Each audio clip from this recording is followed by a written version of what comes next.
Okay, we've got a Corvette 427 with 3 deuces on it. I know I didn't get this car because it's got 3 deuces on it. 400 horsepower, which likely is a lot more than that. Blue on blue. I don't know which 63 to 67.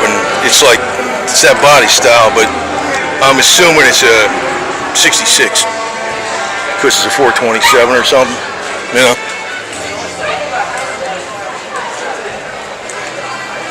This car's never been down here too because of the Ohio plate.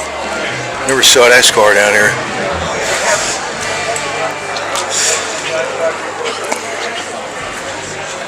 I've seen blue Corvettes, but I've never seen this one.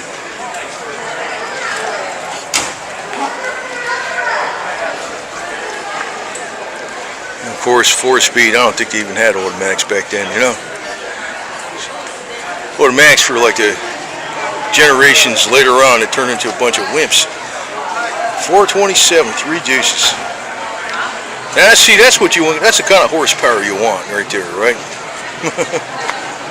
Looks like it's all original to the max. When you're talking like you got an original hose that says GM on it with the original style hose clamps and the original radiator, I'm sure that's the original right to the T. I'm assuming it's a 66. I might be wrong. It wouldn't be a 63, I know that. Best guess. How's that, huh? And 400 horsepower was definitely unrated for this thing. A lot more than that. They do that for, so insurance companies don't have a freaking cow.